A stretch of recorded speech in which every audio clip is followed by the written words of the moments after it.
Holistic Growth, the Reverend Wilfred Alero.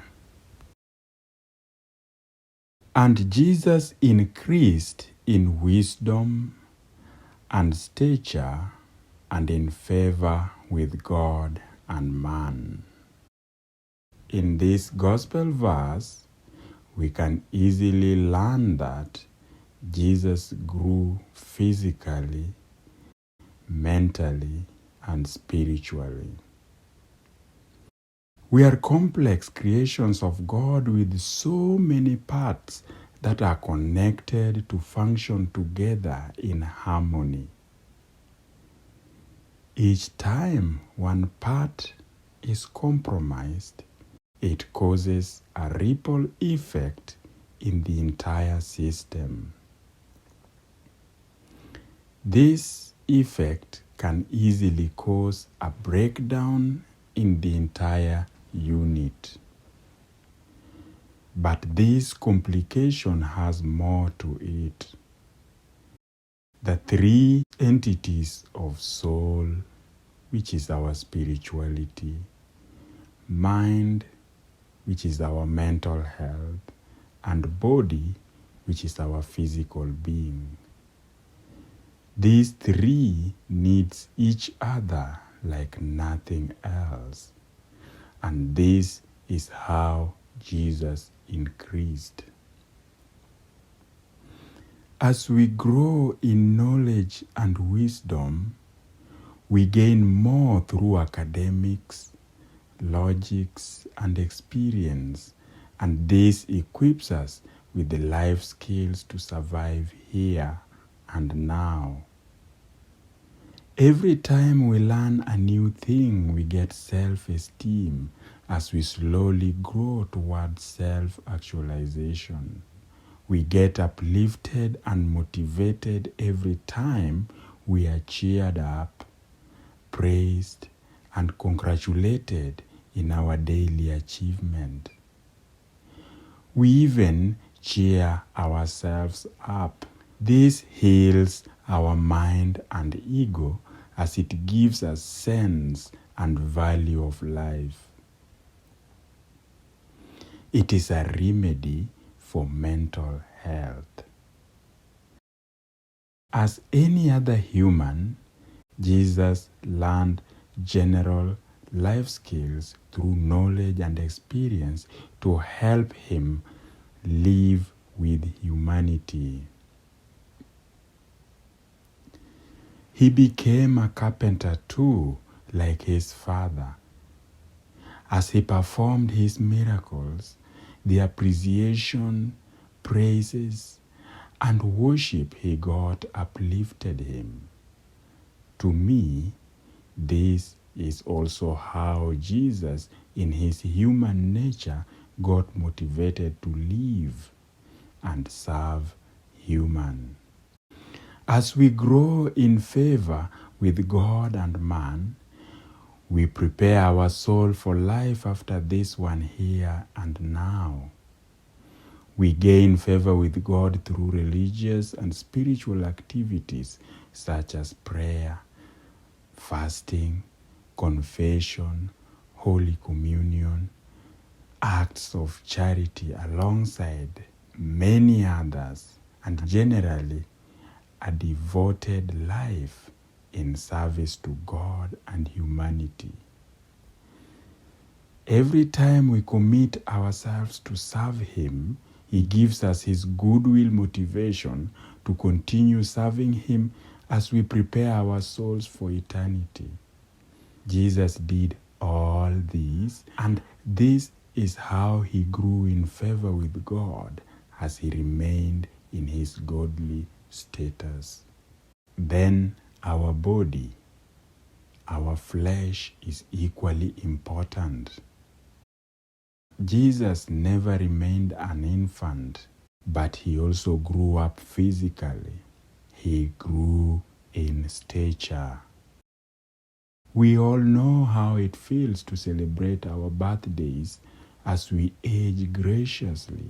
This never stops at physical growth, but in every other way we engage our bodies physically. Many Christian brethren, especially fundamentalists, overlook their physical being, saying it is nothing and it will die and be buried, but this is not the case. It is very important, and that is why Paul calls it a temple of the Holy Spirit. 1 Corinthians chapter 6 verse 19 to 20. Or do you not know that your body is a temple of the Holy Spirit within you, whom you have from God? You are not your own, for you are bought with a price. So glorify God in your body. Our body is the remedy of our soul and mind. It heals and keeps them alive. It is the dwelling of the Holy Spirit, and that way it harbor God, which is why we see God in others, because He physically created us in His own image. He lives in us. When the body is unwell, maybe hurting with physical ailment, the mind and soul are not at peace, but focused on the pain, while a healthy body pulls the mind and soul through their struggles. A colleague said to me, "I love the way you push it away." When I asked her why and how, she said, "Whenever I see you sweating it out, I know it's defeated. It is gone and completely dead. And after that, you look relaxed and happier." From our work context, I connected the dots very fast. She was trying to advise me on how to remain mentally and spiritually stronger all the time to continue serving. Indeed, engaging the body can be therapeutic in holistic health. Yes, every time I run, I'm either chasing or fleeing from the enemy of my mind and soul. Every time I push up, lift the weight over my head, squat with it 10, 15, 20, 30, 50, or even 100 times, I completely disorient, manipulate, and reduce it to nothing. Whenever I defeat it, I feel good and motivated to move on. Whenever I see the sweat dropping and disappearing, my mind gives me the picture of my problem, my struggle dissolving on the ground in the same way my sweat do. Every time I bathe, I imagine that my problem, my struggle has been washed away by the running waters, and I walk out of that shower freshened up and ready to get going again. This is a metaphor of how I deal with my social, spiritual, and mental problems. Sometimes healing and reconciliation begins in the body when we sacrifice it to reconcile our soul with God. When it goes through some sort of pain, we feel mentally satisfied and spiritually accepted by God.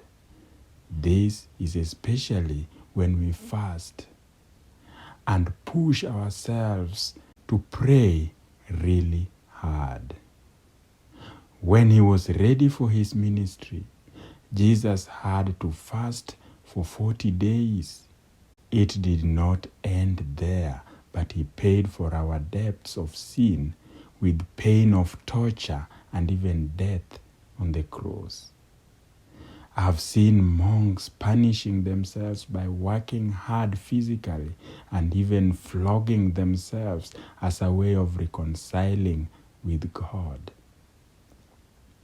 Our physical body matters, and it should be allowed to grow and exposed to anything it needs to enhance our mind and soul. This, friends, is how Jesus increased in wisdom and stature and in favor with God and man. Amen.